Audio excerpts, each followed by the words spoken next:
Welcome to Zooming In at the UnPopulist. I'm Landry Ayers. For decades, many observers held on to optimism that despite occasional setbacks, the arc of history inevitably bent towards a richer, freer, and better governed world.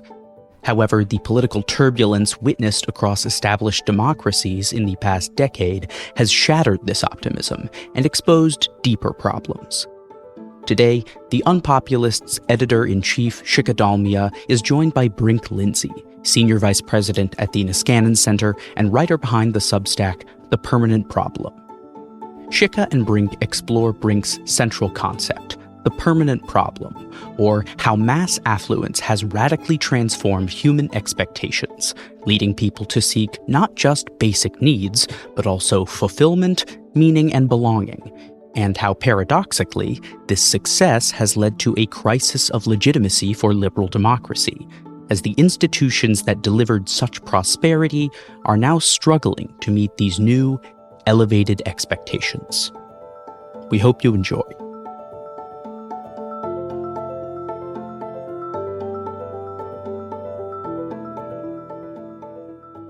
Welcome to Zooming In, Brink. We've known each other for a long time, but I think this is the first time we are podcasting together. It is indeed. It's a great pleasure. Good to see you, Shikha. And you are joining us from Thailand, and I'm here in sweltering DC. Yes. But these are the wonders of technology. Sweltering here too, but I think more unseasonably hot right now. It's baking right now in DC. Yeah. So I've been following your Substack, which is called The Permanent Problem, since its inception. And I've actually, frankly, been quite blown away by its depth, breadth, and ambition, actually. It seems to me that you are working on, and I'm only partly joking about this when I say a unified theory of what is ailing modern societies. You have just written a whole book exploring every major issue that we are confronting from the analytical lens of what you call the permanent problem. There's no way we are going to do justice with the complexity of all the ideas that you are expressing. So I want to just focus specifically on those aspects that pertain to the core issues of concern to the unpopulist.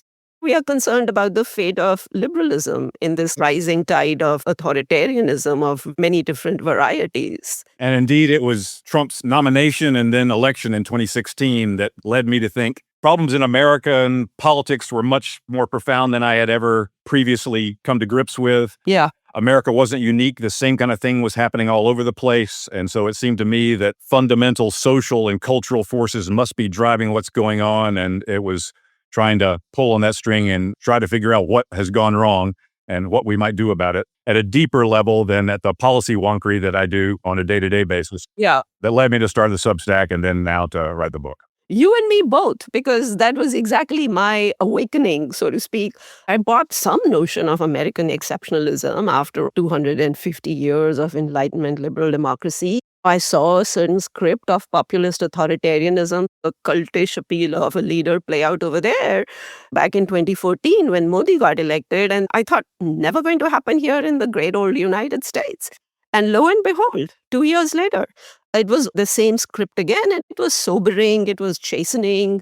And I just realized I didn't know anything about anything, frankly. And so I'm very glad you're doing the big thinking for me, because I feel all I'm doing here in the United States is putting out brush fires or trying to douse the little sprinkling of water on all the fires that keep burning around us.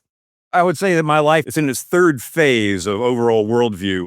I was born in 1962, the year of the Cuban Missile Crisis, so I was a Cold War baby. I grew up in that great twilight struggle with communism that I thought would last my whole life, and that in my teenage years in the 70s, I wasn't terribly optimistic about how it was going. I discovered libertarianism and unified problem between the problems of my own country and then the radical version of collectivism that was threatening world peace and civilization. Yeah. There are good guys who have figured out what the right thing is, and there's a fight going on. I can get on the good guy's side. I thought it's going to be tough, and maybe we're going to lose, but there's something going on, and I can join it. Then the Berlin Wall fell when I was 27. Didn't see that coming at all. Communism just disappeared, poof, with barely any bloodshed at all. Never would have anticipated that. So from then until Trump went down the escalator, I was fully into the whole end of history. Yeah.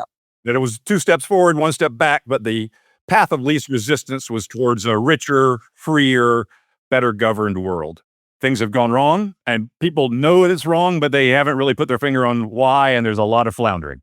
Yeah, that was one of the things I was chastened about myself, was the whole idea of an arc of history that goes kind of in one direction.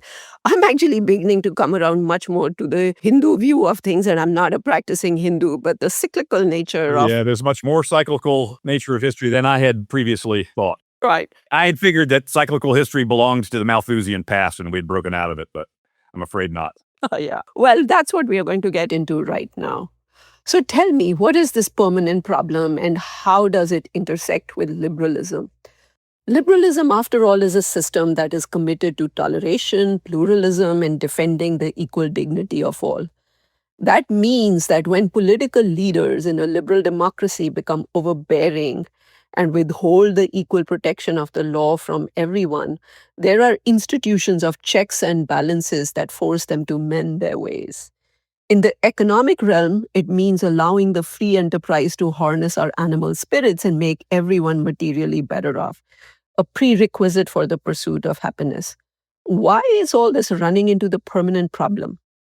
So that turn of phrase, the permanent problem, comes from John Maynard Keynes, the British economist who 95 years ago in 1930... Not a libertarian hero, let me say. Not at all, but a liberal at a time that liberalism was menaced by totalitarianism. So he wrote an essay in 1930 in the depths of the Great Depression called Economic Possibilities for Our Grandchildren. It's a very optimistic essay. He says, we're right now in the middle of this economic cataclysm, but it's not going to last. And barring just unimaginable catastrophe, by the time our grandchildren are our age, 100 years or so from now, or roughly now, when we are here today, the world will be 4 to 8 times richer than it is today. Material scarcity, the lack of availability of the basic material conditions of life, isn't going to be a problem anymore. That we will be rich enough that material deprivation will be a marginal problem, not the normal lot of human life. In his terminology, he says, we will have solved the economic problem of deprivation from material scarcity. Mankind's permanent problem will come into view, which is how to live wisely and agreeably and well with the blessings science and markets and compound interest have bestowed upon us. So first, he got something spectacularly wrong. He thought that by now we'd only be working 15 hours a week, as we would have converted to sort of non-economic priorities.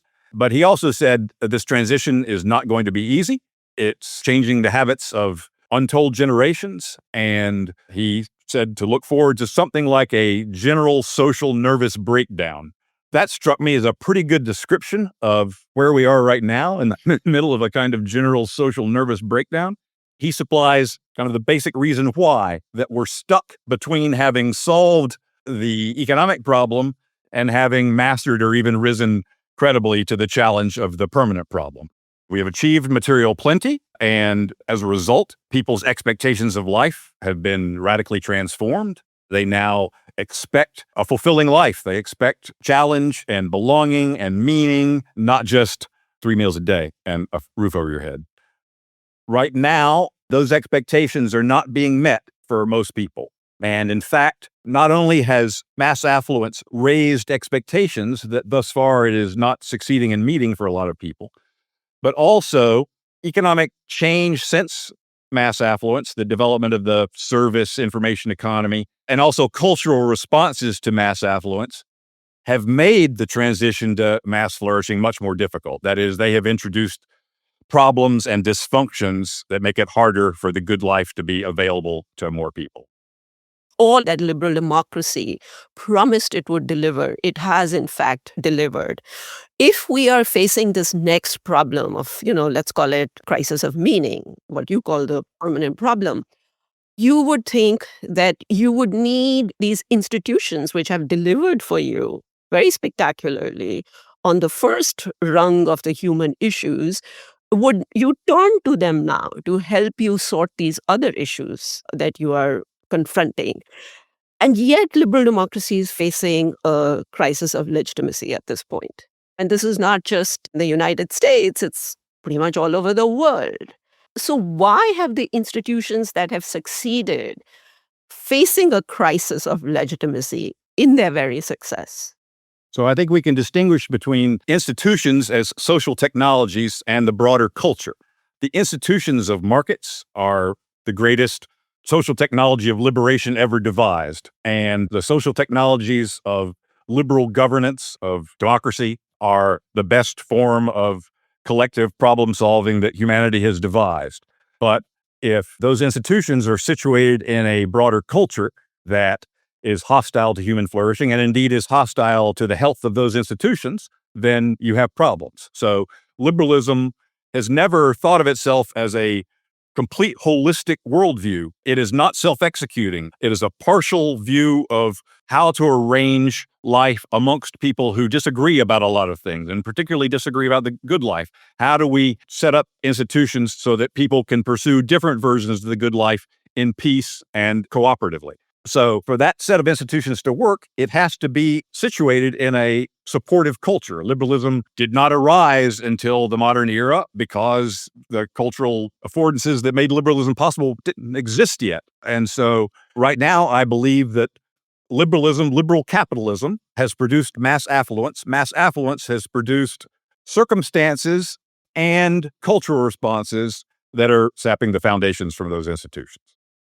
So this sounds like a variation on Joseph Schumpeter's idea that the institutions, by their very success, will not be able to sustain themselves because they can't generate the ideas that sustain them. There's nothing in liberal democracy that supplies them. And as he famously said, capitalists will sell you the noose to hang them, right? So because capitalists are not able to generate the ideas that they need in order to flourish. So Yeah, so he was quite deterministic about it. He said capitalism's doomed, right? It's going to destroy itself.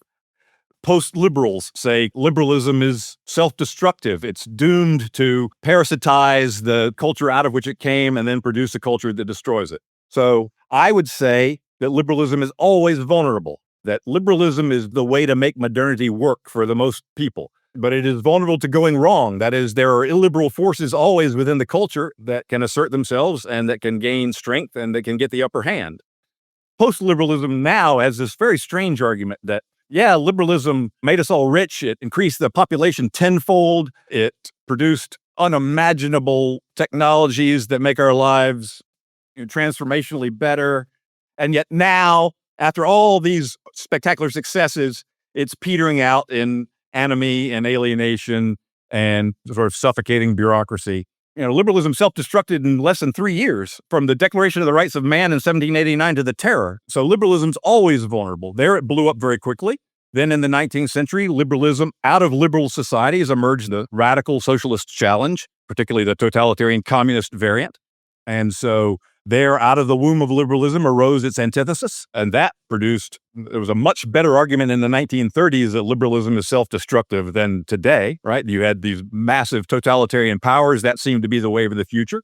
And yet, once again, liberalism, because it's a social technology that works, that actually allows people to cooperate together and make themselves better off and live together for mutual advantage, it keeps emerging as a solution because it works. So totalitarianism blew up horrendously, at least the Nazi version did, and we survived that challenge. Now, I would say, we're victims of our own success, that our mass affluence has produced a culture of consumerism that values stimulation and distraction over the real stuff that makes a fulfilling, rewarding life. In particular, our relationships are coming unglued. Our connections to other people are coming unglued as we spend more and more times in solitary zoning out in front of screens. We spend less and less time with other people. So that consumerism is addicting us to ways of spending our time that are, not in our best interest.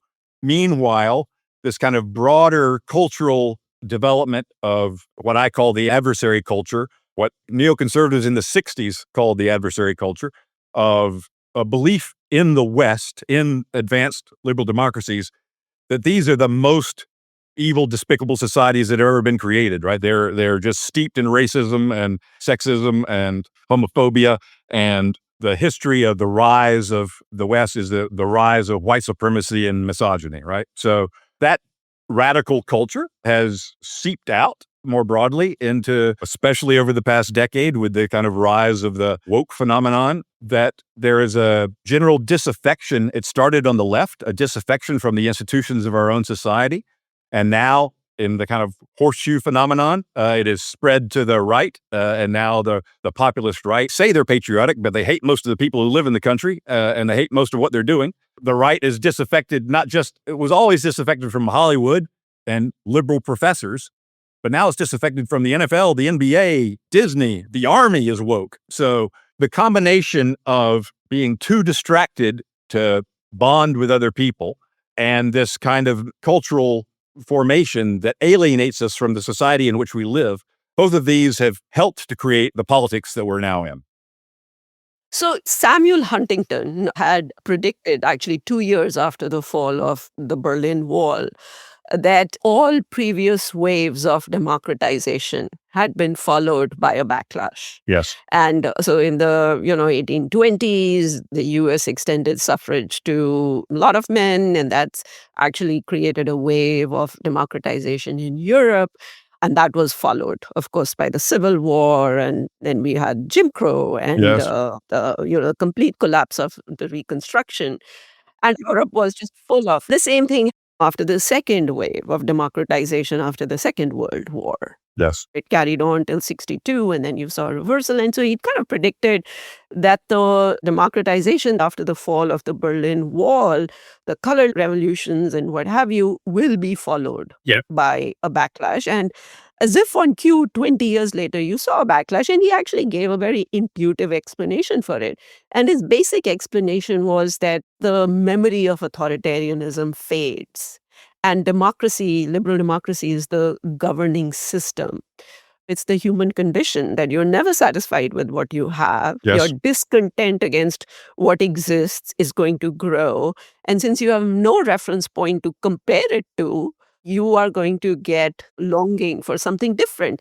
Why is that not a complete explanation of what we are experiencing? I think it's part of what's going on. So there's always a 2 steps forward, 1 step backward dynamic to progress. And so that's certainly part of what's happening. But that kind of ebb and flow, generally among political scientists, was thought to be happening at the periphery.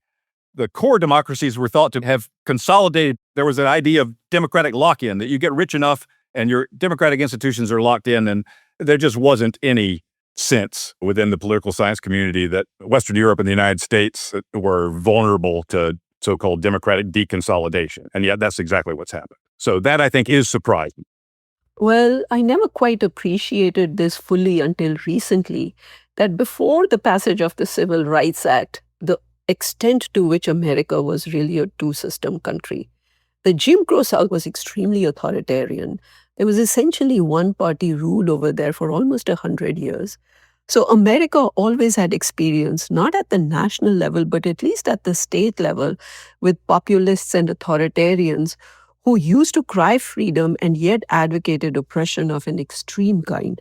Much before Trump came along, George Wallace used his racial demagoguery to make a bid for the Democratic presidential nomination in 1972 that came to an end mainly due to an assassination attempt that left him paralyzed. So in that sense, it is not like what we are seeing now is totally unfamiliar to us. But Huntington predicted in his brilliant and prescient essay the possibility of America becoming a sclerotic and aging power that lost interest in sticking up for democracy abroad for all kinds of reasons, financial and political. He even imagined India's democracy collapsing. And one of the things he said was that if these consolidated democracies, as you put it, collapse, they have demonstration effects for other polities. And so India has demonstration effects for countries that are within its orbit. And of course, the United States is the most successful polity that has had demonstration effects for the whole world. And when they lose interest in defending democracy or collapse into authoritarianism, the democratic backsliding epidemic would catch on. And it's not obvious that there is some negative feedback mechanism that the pendulum is going to start swinging back the other way. There are deep social problems in the rich democracies, and there are reasons why people have lost faith in governing elites and established institutions. And until those reasons are addressed, I think it's unlikely to see that faith return. All the liberal democracies are in a kind of legitimacy crisis. A critical mass of the electorate in all of these countries has lost faith in established institutions and governing elites. Now, why has this happened? So I think there are three possibilities, three broad possibilities. One is elite failure. And there's certainly been a lot of spectacular failures in the 21st century. More broadly, once upon a time in the post-war era, most people felt that their lives were getting better and were looking forward to their children's lives being even better off. We're not in that world right now. Meanwhile, we have a media environment that puts elite failure in a much harsher light than it ever was before and exposes it more than ever before. People had no idea that FDR was paralyzed from the waist down. They knew he had polio and he had problems walking, but they didn't know, right? The press colluded in keeping disconcerting news away from the public. That doesn't happen anymore. And then finally, the public just may be less capable of trust. This adversary culture that has taken hold, there is a cultural hostility to authority of any kind. And so that is just an acid that eats through any institution.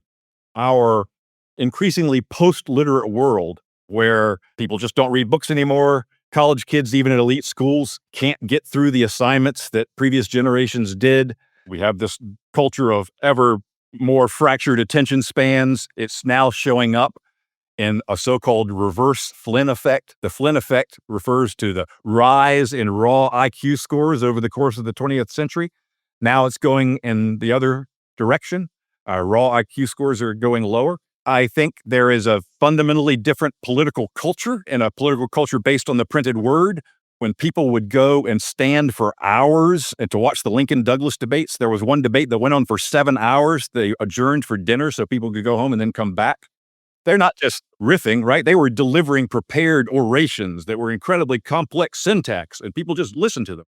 Go back and watch the first TV debate, the Kennedy-Nixon. They speak in paragraphs. It's a completely different style of talk than we have now.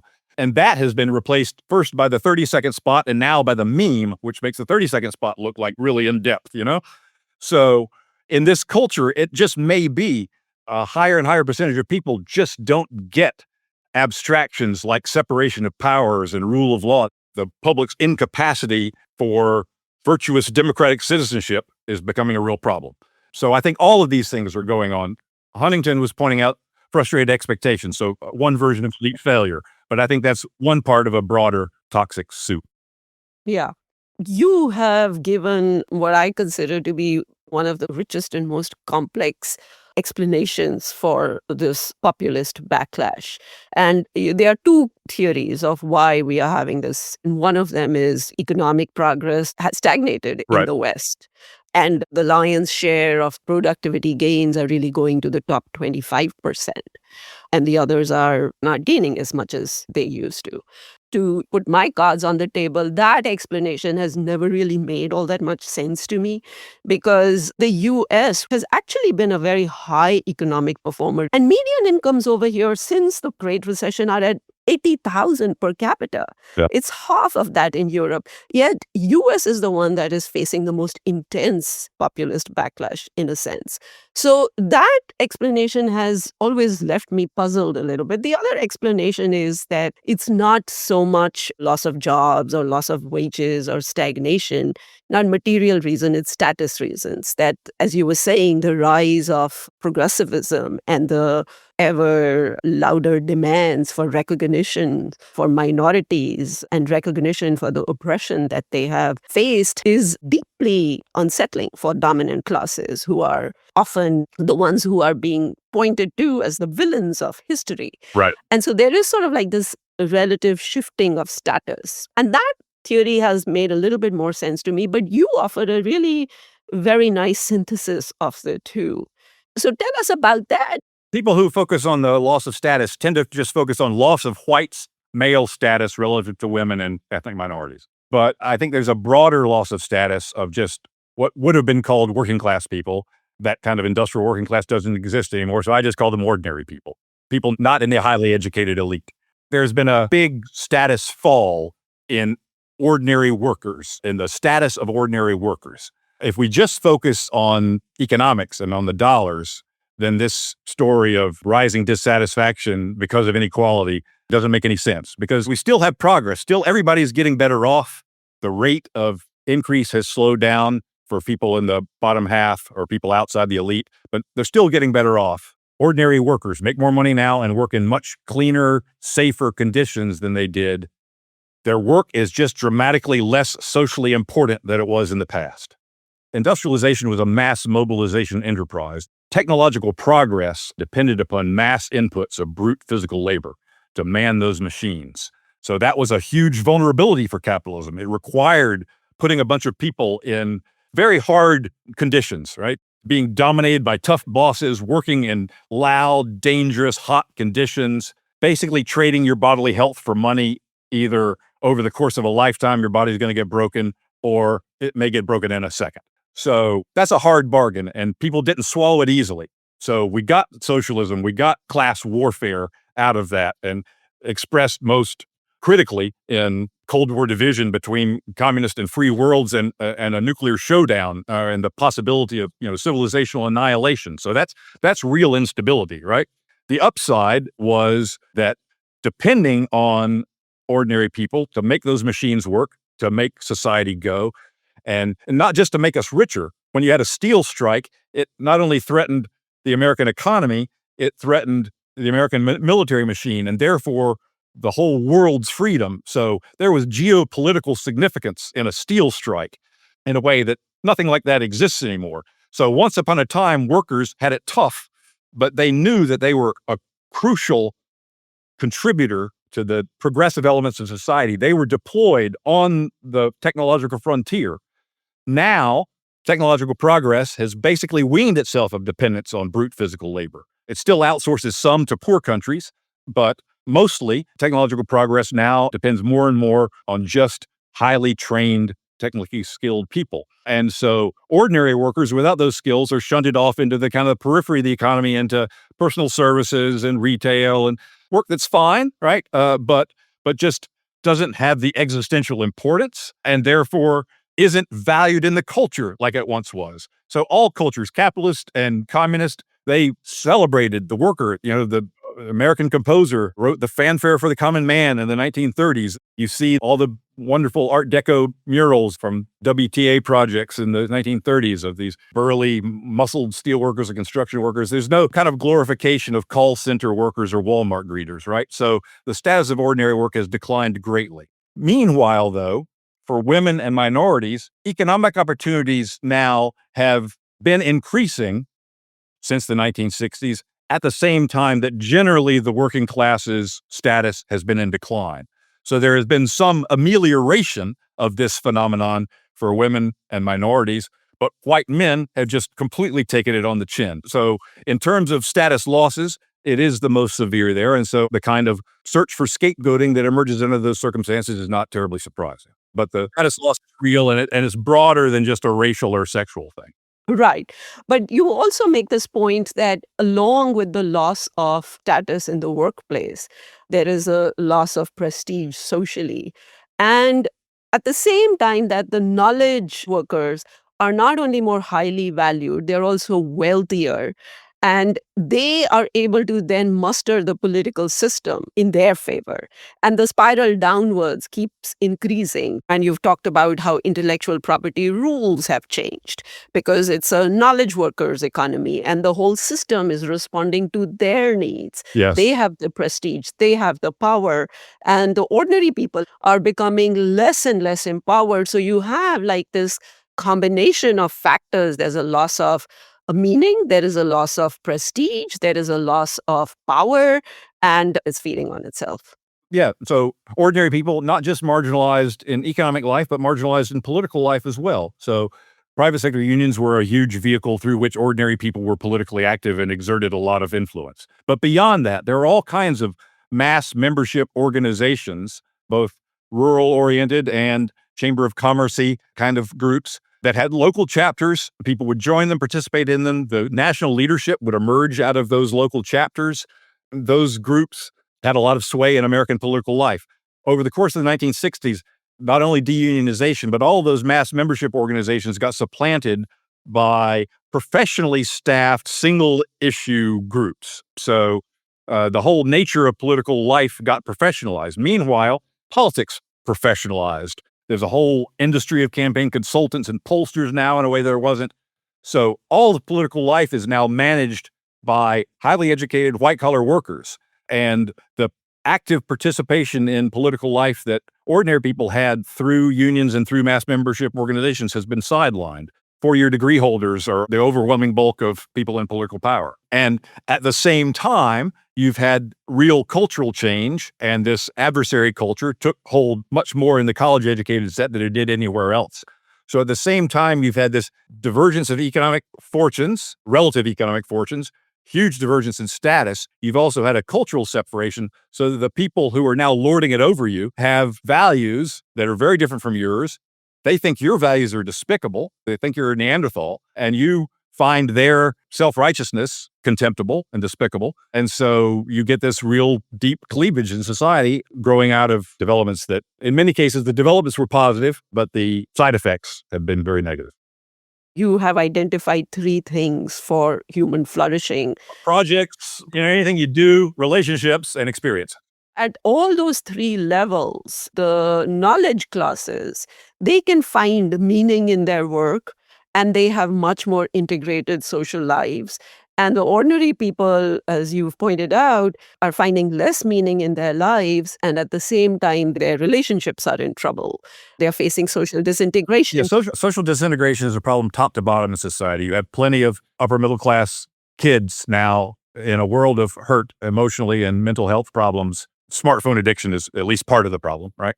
And in general, this delay in marriage, delay in childbearing, fewer marriages, more and more people never getting married, more and more people never having kids, more and more people saying they have no close friends, the number of close friends going down over time. This general phenomenon of disintegration of the relationships which hold us together and hold lives together and make them coherent and meaningful and hold societies together. That's going on all over the place, but it's much worse outside the elite. The working classes once upon a time had a very tight-knit social structure based on extended families and based on, in America, the church, especially the Catholic Church for a lot of immigrant communities. But the breakdown in marriage and family life has hit the working class much harder than it has the college-educated elite. And the breakdown in organized religion has happened across the board. The elite has all kinds of other social capital. They have all of their professional ties and their school ties, but the working class, which depended upon sort of neighborhood ties and communal ties, all of those have been kind of blown up. And so they're much less integrated into communities than they were in the past, and less than are people farther up the socioeconomic scale. So the problems of social anomie and alienation are worse outside the elite. Do you think these problems are more acute in the United States? I mean, you live in Thailand. How do you compare the two? India is a liberal democracy. It's also facing the exact same political issues of polarization and demagoguery and religious nationalism as the United States is. And yet, I would say it doesn't stem from any kind of social disintegration. It is just old tribal urges reasserting themselves, right? But it sounds like you are suggesting that that's not the case in the United States. There's something more than just demagoguery preying on people's base instincts and their tribal grievances at work over here. Yeah, in less developed countries, there's still optimism about the future because capitalism is still producing more and more material goods, and that's the biggest salient lack in people's lives. In general, optimism is about rates, not levels. So rich, stagnant countries, people are miserable. Poor, fast-growing countries, people are really optimistic. The slowdown in capitalism and in sort of dynamism generally, we just can't build stuff, right? So that problem is afflicting us in a way that it doesn't afflict less developed countries like India. Because of our globalized media world, cultural trends get accelerated, so that things are happening faster in less developed countries. The biggest existential problem with the sustainability of liberalism right now is that liberal societies are not reproducing themselves. No rich country has a total fertility rate of 2.1 or higher. That is, people are not making enough babies to maintain, much less grow the population. The only rich country that is above replacement fertility is Israel. The U.S. was right at replacement as recently as 15, 20 years ago, but now we've fallen off to about 1.6.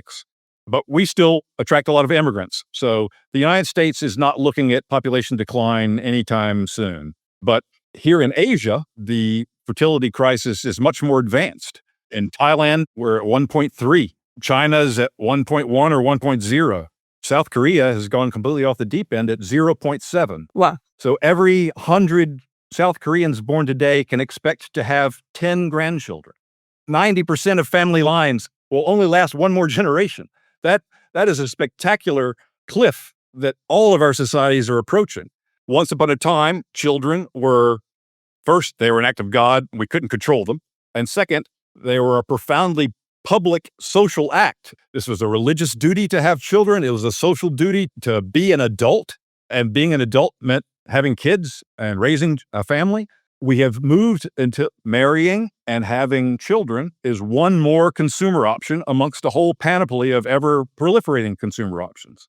And those other ones are a lot easier, right? And so we're frequently choosing the easy wrong over the hard right. And we're choosing short-term distraction and stimulation over long-term fulfillment. We're turning away from those relationships which give our lives meaning and purpose in favor of cheap thrills, and we're paying the price for that.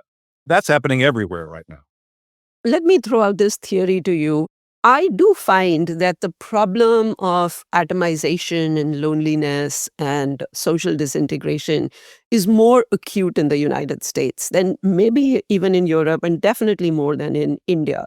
Yes. And my theory for that is that it's got something to do with industrialization and modernity. There's just much more mobile. Americans are just more, in that sense, deracinated. But I think the root cause of that is it's certain Protestant DNA, that there is a certain individualism that is just at the very root of American culture and society, and the very great premium America puts on individual independence. And independence and self-actualization are considered to be almost the same thing. Your kids turn 18 and they just have to go off to college, or at least not live with their parents. And that's not common in the other parts of the world. And it's not common even in Catholic countries, which have a much more communitarian social network. Although Catholic European countries aren't so Catholic anymore, and all of that is disintegrated. Well, yes, fair enough. But still, I think they've expectation of thick-knit communities that never quite existed in the United States. And I've been here for 4 decades, and I've always felt this. So do you think that the U.S. just had fewer inner resources to withstand the social problems of disintegration that a knowledge economy has produced?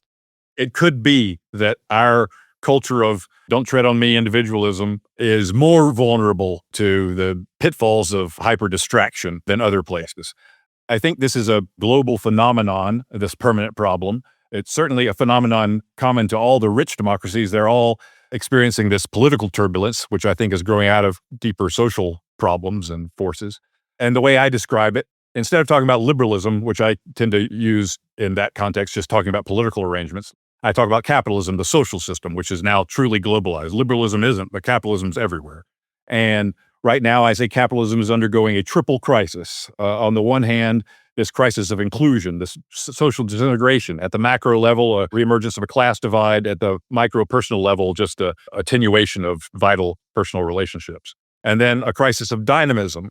Now, capitalist societies are not as good at doing their core function, which is advancing the technological frontier as they once were. And in part, I think that is growth gets harder over time. So I think that's a real thing. But beyond that, as we get rich, we get complacent and loss averse, and we get much more focused on hanging on to the stuff we have now than on pursuing the possibility of gain. And I think scaling that up to the social level, we see a lot of the torpor and sclerosis throughout rich countries where you can't build anything because everybody's got a veto, because everybody's got something that they're protecting. And so that prevents anything new from happening. That dynamic is happening. And then finally, these problems of dynamism and conclusion need political solutions, but our political system is subject to the same cultural and social forces that our social system is, and therefore we're seeing the same problems crop up in politics. So I wrote this book trying to tell a global story, but writing it as an American with obviously an American perspective. And my sense is that the problems of dynamism are much worse in Europe and Japan than they are in the United States, and the problems of inclusion are considerably worse in the United States than they are in Europe and Japan. That's a really good way to think about it. Liberal democracy never set itself out to solve the spiritual problems of humanity. It set its sights low. Hobbes, Locke, all they wanted to do was give you the conditions for mere life. They brought down the sights of politics. Let's just provide the basic goods and necessities, and you make whatever you want of your life, pursuit of happiness. The ancients were the opposite. They thought that society should be organized around a certain conception of the good life, and that turned them into a bit of social engineers. And maybe that was possible in small city states, although I don't think many of them worked out that well. But in large, complex societies, do you think you're asking liberalism for too much, given that there are so many conceptions of good life? Yeah, I'm afraid that's the pickle we're in. The old liberal offer was an offer for poor countries. That is, let's focus on getting rich together. And if we can put aside our differences, we can make each other richer. And we can overcome this appalling material deprivation to which almost all of us are subject. It was an appealing bargain, and it worked. Mission accomplished. Material deprivation is shoved to the corner. But you can't make people happy trying to say you shouldn't be so upset. Look at how great the world is compared to how your grandparents lived, and it just doesn't cut any ice at all, right? People have expectations, and their expectations have been set by the context of past progress. And when you're living in a rich society, you're taking that for granted, and now you're expecting to have fulfillment. Yes, there are many different versions of the good life, but they're all variations on very few set of themes. They're relating to loving and befriending and taking care of and being taken care of by other people. And there's doing stuff in the world that's useful to other people and being a useful contributor to society and making your mark in the world by doing constructive things. We have solved the problem of rival conceptions of the good life to a considerable degree. We're not being torn up in the United States by sectarian violence, by thick creeds of cohesive communities that hate each other. Our tribalism is born out of social disintegration. These are not cohesive communities that are tight-knit and have a view of the good life that they're defending. They have lost all conception of the good life, and they're floating around like flotsam and jetsam, and they're rebelling against whatever's that can be rebelled against, the people in authority. This is the permanent problem. We have succeeded to the point of having a real challenge on our hands that we just can't go back. Everything can fall apart and we can get poor again, and the whole cyclical view of history can start at the bottom all over again. I don't want to do that. I want to figure out how to keep going. I don't think there is any new social system besides capitalism that's going to come to the rescue. Capitalism needs to be refocused on expanding the technological frontier, and I think we're seeing promising hints of that in all this talk about abundance going on these days. Let me ask you this last question. So you wrote this wonderful piece for us, adapted from a longer piece you did for your own Substack, responding to N.S. Lyon's post-liberal critique of liberal democracy. It's very closely tied to that of the open society.